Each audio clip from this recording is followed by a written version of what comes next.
So each year it seems to be a tradition for someone to give one of those tear-jerker presents. In the front of this cookbook, my mother wrote a handwritten letter, and it says, "Casey, in this folder you'll find recipes that you grew up with.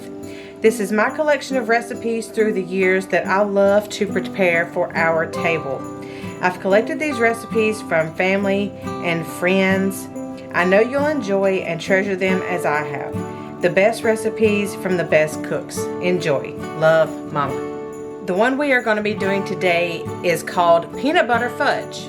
So we're going to start out with this recipe by doing the way my mother did when I was young, very young, because we eventually swapped over to using the microwave.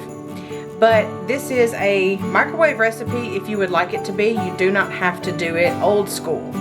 But I want to show it here using a double boiler. What this is just a pot of water that you're going to keep at a constant simmer. And on top of it, a glass bowl. And the way a double boiler works is heating it from the bottom. So you don't have direct heat. You are using the steam from the boiling water to heat your bowl.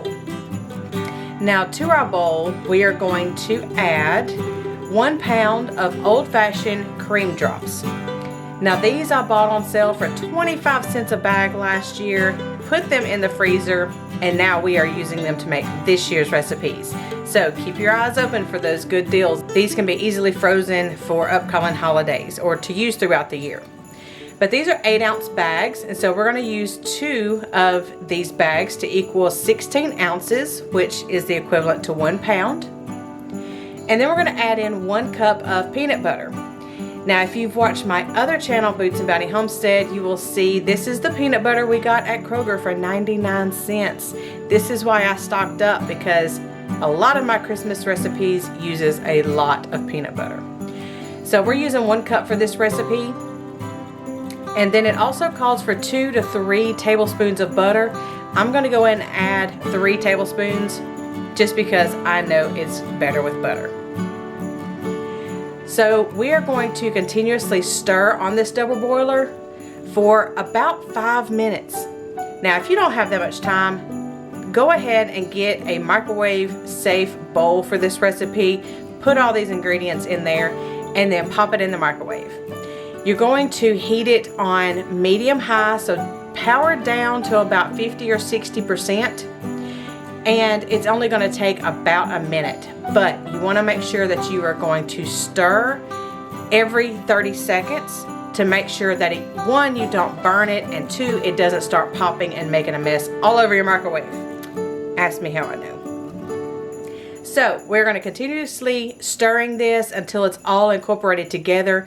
You will see the texture is going to change from a smooth chocolatey peanut butter to where it almost looks grainy. You'll see here as I stir it, it kind of starts to looking kind of whipped or bubbly or grainy. That's when you know that it is ready. So after you make sure that everything is incorporated together, I'm actually using a 8x8 glass casserole dish that was my grandmother's. We are going to just simply pour this into it. Now, for ease of convenience, if you want to pop these out and cut them and take them somewhere, you can put in parchment paper in the bottom of this to where you can easily just pull it out, like lift it out of the casserole dish once it's set. So we're just going to pour this in here, and we have to put it in the refrigerator for it to cool off and set, unless your house is a little bit cooler. But it's only going to take about 20 to 30 minutes for this to cool off, and then they are going to be ready to enjoy. Now, as you see here, I did not top these with anything, but you can put sea salt, shave salt, any kind of nut, coconut flakes, or you can do an assortment. So you can make these however you want, but this is just the basic recipe. So use your imagination, use what your family likes, and top the fudge. Now you can double this recipe and make a bigger batch, And you can actually make this ahead of time. This will keep for a couple of weeks. I want to thank you guys for stopping by and checking out our homemade traditional peanut butter fudge that my family has made for years and years and years.